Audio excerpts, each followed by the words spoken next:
सामिया, आपको हम इस प्रोग्राम में पहले भी खुश आमदीद कह चुके हैं, दोबारा कहते हैं। आइए ज़रा बात करें इस हल्के के बारे में, और ये जो दो हमने आज आपके सामने उम्मीदवार रखेंगे, इनका मुस्तकबिल क्या है, सितारे क्या कहते हैं, प्लीज़। सबसे पहले तो मौका देने के लिए आपका बहुत शुक्रिया। और जो है सर, यहाँ पे पहले तो बात हो रही थी जब मैं, क्योंकि नए साल पे ऑलमोस्ट कोई 35 प्रोग्राम्स मैं कर चुकी थी, तो पहले तो इलेक्शन का कियोस ख़त्म नहीं होता था। तो एक बात जो मैं हर टेलीविज़न पे कहती थी कि 10th of January ऑनवर्ड्स अगर जो कियोस है, जो अगर मगर है, जो इफ़ बट है, वो 10 जनवरी तक ख़त्म हो जाएगी। और फिर समझ लें अगर 10 जनवरी से चले सेफ साइड आगे आप 15 जनवरी तक कर लेते, तो अब तो लगता है कि बकौल जैसे चीफ जस्टिस साहब का बयान था कि पत्थर पे लकीर हैं। और फिर एक और बात मैंने कही थी इफ्तिखार साहब के 5 जनवरी से फ़ौज का सितारा स्ट्रॉन्ग हो जाएगा, 10 जनवरी से जुडिशरी का सितारा स्ट्रॉन्ग हो जाएगा, तो हमारे इदारे केपेबल हो जाएंगे इलेक्शन को करवाने के लिए जो है। तो पहले तो ये कि इलेक्शन जो है वो होने 8 को हो ही जाएगा इंशाल्लाह। अब जो दोनों साहबान के आप लोगों ने मुझे जो डाटा फ्राहम किया है, उसके हिसाब से अगर मैं दोनों को देखती हूँ, दोनों हैं तो किस्मत के धनी। अपने पैदाइशी बर्थ चार्ट को देखो, इनको मैं किस किस की बात कर रहे हैं हम? बिलावल साहब और तारड़ साहब, दो पे होमवर्क। हाँ बिल्कुल। तो दोनों किस्मत के, बिलावल साहब का भी सितारा मैं देखूं तो बिलावल का सितारा क्या बनता है? हाँ प्लीज़ हो जाए ना, ताकि लोगों को पता लगे, लाखों लोग आपको सुन रहे हैं। देखिए हमारे पास जो डेट ऑफ बर्थ मुझे जो दी गई 21 सितंबर 1988।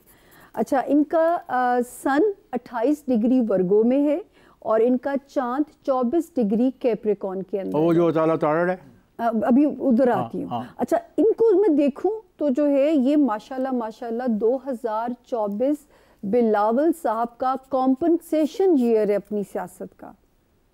तो इसका मतलब है कि ये नवाजे जाएंगे अब किस्मत की तरफ से। ये मैं वो तो वैसे प्राइम मिनिस्टर बनना चाहता है, ये भी नारा मार देगा वज़ीर आज़म बिलावल। ये प्रोग्राम टीवी का प्रोग्राम है, इसका जलसा नहीं है जी। नहीं सर, क्योंकि मैं इसमें से देख के कह रही हूँ, वो जुपिटर 6 डिग्री लेके पैदा हुए जेमिनाई के अंदर, और इस वक्त भी जो 10 जनवरी से जुपिटर है वो भी उनको पावर दे रहा है। तो जो मैं इनको देखती हूँ तो ये तो माशाल्लाह 2024 उनको किस्मत कॉम्पनसेट कर रही है उनकी। मैं ज़मीनी इदारों की नहीं, आसमानी सितारों की बात। दूसरा है तारड़। अच्छा, अता तारड़ साहब का अगर मैं इन दोनों में कंपैरिजन करूँ तो इस वक्त सितारों का पलड़ा 8 फरवरी को बिलावल साहब को ज़्यादा सपोर्ट कर रहा है। हालांकि अच्छा, लेकिन जो अता तारड़ साहब हैं, ये नहीं कि वो को महरूम रह जाएंगे किसी चीज़ से। जून से वो भी किसी पावरफुल पोजीशन पे हमें नज़र आते हैं। लेकिन अगर जो आपने मुझे मेरे ज़िम्मे जो काम लगाया है, इसमें सर मुझे बिलावल साहब का पलड़ा थोड़ा बिल्कुल ठीक है। अगर सितारे कह रहे हैं तो आप और मैं ये सचमुच मैं अपने काम में गलत बयानी कर नहीं सकती। बिलावल भुट्टो के साथ है तो आप और मैं कौन है? हाँ। और फिर आपने कंपनसेशन और कर दी, आपने अता के लिए कंपनसेशन कर दी कि जून में उसको कोई मिल जाएगा। इसका मतलब है कि वो भी कहीं ना कहीं चला जाएगा, तो उसके सितारे भी कोई इतने बुरे नहीं। आप सितारों की बात कर रही हो, सियासी तौर पर फैसले करती हो? सर बाखुदा मैं हल्फन कह सकती हूँ कि मैंने ना अपने काम में कभी गलत बयानी की है, ना मैंने किसी के ज़मीनी हकाइक देख के स्टेटमेंट बनाया है।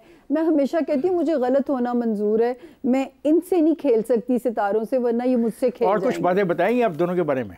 आप पूछिए। हाँ आप बताएं जो आपके पास है। देखिए जो है, पहले बिलावल साहब पे जैसे आप आते हैं तो बिलावल साहब का 2024 का सेकेंड हाफ उनको रिश्ता अज़दवाज में भी को खुशी दे सकता है। ये आई ना खबर, बड़ी खबर दी आपने तो। अब आप खबर आई ना आपकी। वैसे जो है उनका मैरिज हाउस है कॉम्प्रोमाइजिंग, वो कॉम्प्रोमाइजिंग है, वो आइडियल सिचुएशन नहीं है। कॉम्प्रोमाइजिंग से मुराद फैमिली के, मतलब थोड़ा सा ये है कि उनको किसी ना किसी सिचुएशन से शायद वो जिम्मेदारी नहीं उठाना चाहते, या I don't know whatever the reason.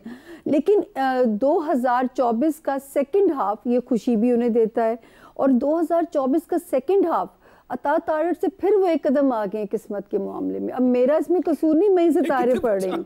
ये मैं आप लोगों को तारड़ के सितारे उसके साथ नहीं है। मैं ये स्केचेस पढ़ रही हूँ ताकि आप पढ़ रही है, काश ये स्केचेस हम दिखा भी देते। कोई स्क्रिप्ट नहीं आप लोगों ने दिया। नहीं मैंने I don't believe in script. देखिए I believe in fair journalism, ये आपकी एक सोच है, ये आपकी फिक्र है, ये आपकी महारत है, ये आपका सब्जेक्ट है। आपकी तरह सर मेरा भी इसमें जो है ना, इनसे झूठ नहीं बोला जा सकता। अच्छा, सामया बीबी के कहने के मुताबिक बिलावल भुट्टो जरदारी का जो है वो वजीर आजम बन के वजीर आजम हाउस में दूल्हा बनेंगे।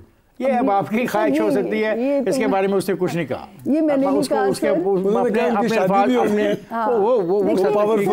शादी जरूरी तो नहीं, शादी तो लड़का नहीं भी हो सकती। जी आप जा लिखे समय इनके बात में मत आइए, ये ऐसे करते हैं। गैप का इल्म है कि कैसे कितना नवाजे जाएंगे। हाँ, कॉम्पनसेशन ईयर जरूर है जो अब तक की उनकी सियासी स्ट्रगल है, और ये उनको ये 2024 उनके लिए गुड लक ईयर नजर आता है। तो मेरा ख्याल है अता मिस कर गया, अगर उसकी लाइन मैं खुद बल्कि नहीं अगर उसकी लाइन ना कटती तो शायद वो भी सुन लेता और उसी को सामने रखे स्ट्रेटजी बनाता। सर अभी पीडीएम स्ट्रांग नहीं हुई थी। एक प्रोग्राम में अता तारड़ साहब का जायचा मैंने लाइव किया था, और उस वक्त मैंने कहा था कि आप एक्टिव हो जाएं, आपका लाइमलाइट में वापस आने का वक्त आ गया है। ये मैंने उनको उस प्रोग्राम में कहा था, और उसके बाद वो पीडीएम बनी, पीडीएम स्ट्रांग हुई, और मैं उनको स्क्रीन पे देखती भी थी बाद में जितने वो एक्टिव हो गए थे।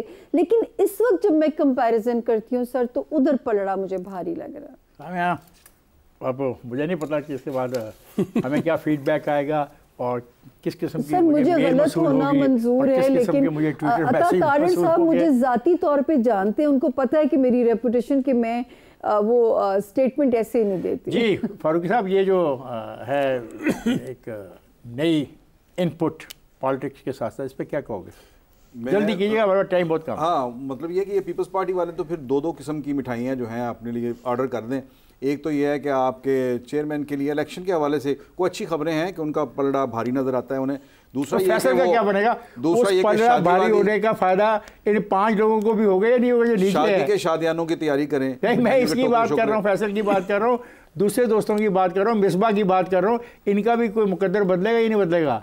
हाँ नहीं, उनसे ही पूछ रहा, मैं आपसे पूछ रहा हूँ। अच्छा देखिए, ये इनका जो दूसरी तरफ हम अगर आ जाए तो ये बिलावल साहब का ये जो हल्का है, इसके अंदर जो 5 हल्के हैं इफ्तिखार साहब, ये सारे ऐसे समझे कि बिलावल को एक टीम बनानी पड़ गई है इस तरह से, या टीम मिल गई है कि कहने को ये 5 हल्के हैं, लेकिन कोई भी हल्का कंप्लीट नहीं है इसके अंदर, इस नेशनल असेंबली के अंदर। मैं बता रहा हूँ ना, आमतौर पर होता ये है कि कोई 2 कॉन्स्टिट्यूंसीज जो है या कोई एक यूनियन सूबाई असेंबली जो है वो कंप्लीट होती है और बाकी जो है वो पार्शली होती हैं। लेकिन इसमें 5 की 5 पार्शली इसके अंदर है। सो गोया 5 कैंडिडेट जो हैं वो एक तो ये हल्का तकसीम भी है, लेकिन इसमें ये भी है बिलावल को एडवांटेज कि ये 5 सूबाई असेंबली के कैंडिडेट मिलकर एफर्ट कर रहे हैं, उनका इलेक्शन लड़ रहे हैं। शर्माना भाई, ये तो बड़ी खूबसूरत बात है कि 5 जगह पे 5 लोगों का मुफाद है कि वो भी मेंबर पार्लियामेंट के बन जाए, तो वो तो अपनी ज़िंदगी मौत की खेल बना देंगे। उनकी बरादरियाँ, उनका पैसा, उनकी गाड़ियाँ, सब कुछ मिल गया बिलावल को, और बिलावल आराम से आके MLA बनी। बिलावल को पैसा तो खर्च नहीं पड़ेगा, अमूमी खर्च कर रहा है, खर्च कर भी रहा है। अमूमी तौर पे जो नेशनल असेंबली का कैंडिडेट होता है ना, उसकी डिपेंडेंसी प्रोविंशियल कैंडिडेट पे बहुत ज़्यादा होती है। अगर वो प्रोविंशियल कैंडिडेट ठीक नहीं रखता ना, तो अपनी शिकस्त का आगाज़ कर रहा होता है। तो इसलिए ये जो 5 लोग हैं, इनकी जीत भी तो बिलावल के साथ ही है ना। यानी जिसने पीपल्स पार्टी को वोट देना है, वो ये नहीं देखेगा कि मैं बड़ा वोट उसको डाल देता हूँ, छोटा वोट किसी और को डाल देता हूँ, डिवीजन कम होती है। तो इसलिए बिलावल साहब का वहाँ मौजूद होना इन 5 कैंडिडेट को भारी करता है। एक तो सीधी सी बात है जी, ठीक, इसलिए बहुत नहीं है, बहुत ठीक है। वो उसकी वजह यह है कि मसलन बिलावल भुट्टो जरदारी साहब ने जो फयाज भट्टी साहब लिए, हम तो पीपल्स पार्टी के है ही है ना, वो पीटीआई से थे। वो पीटीआई से, तो वो पीटीआई का जितना वोटर जो कि बेचारा तो नहीं कहना चाहिए, वो भी आ गया हमारे साथ। बहुत खूब। This is a news. Pakistan Peoples Party ने पीटीआई के साथ फयाज भट्टी साहब कर लिया। नहीं, फयाज भट्टी वाज द शामिल हो गए, टिकट होल्डर, शामिल हुए, और उसके बाद उन्हें टिकट मिला। उसके बाद जो आपके मंजर खोखर साहब हैं, वो नून लीग के सद्दू कतला से चेयरमैन थे, वो पीपल्स पार्टी में शामिल हुए, उनको टिकट मिली। तो इसका मतलब है कि जो उनसे भी नून लीग और पीटीआई के कनेक्शंस थे, वो बिलावल भुट्टो जरदारी साहब ने लिए। और वो उनका आने की वजह भी यही बनी कि उन्हें जब ये पता चला कि बिलावल साहब इलेक्शन लड़ रहे हैं, तो दे फेल्ट के। और अभी तक सर फयाज भट्टी का इंतखाबी निशान तीर नहीं है। मेरा ख्याल है प्रोग्राम का मेरे पास वक्त खत्म हो जा रहा है। एक पॉइंट ऐड करना चाहता हूँ। ऐसा नहीं है कि अता तारड़ जो हैं वो बिल्कुल कमज़ोर हैं। ये ऑलरेडी यहाँ पर मुस्लिम लीग नून की एक बड़ी मजबूत बेस है। वो किस शक्ल में, मैं बड़ी सॉलिड बात करूँगा, वो ये कि यहाँ पर जो यूनियन काउंसिल्स जो थी वहाँ पर मेजॉरिटी, मेरा ख्याल को 18 के करीब यूनियन काउंसिल्स का ये हल्का है, तो इनमें मेजॉरिटी यूनियन काउंसिल जो हैं वो पहले से मुस्लिम लीग नून के पास हैं। शुक्रिया फैसल, उनकी तंजीमें मौजूद हैं। आबिद शुक्रिया, फारूक साहब शुक्रिया, साइमा, सामिया खान एग्जैक्टली अगर मैं लफ्ज़ बोलूँ तो सामिया खान है। थैंक यू सामिया खान, आपने तो आज कमाल खास हल्के को और अपना गर्विदा बना लिया। और मुझे अब जाना है ब्रेकिंग पे, अब मुझे जाना है ब्रेकिंग के साथ ही इस प्रोग्राम को खुदा हाफ़िज़ कहने के लिए। मुझे इजाज़त दीजिए, मैं क्लोजिंग देना चाहता हूँ।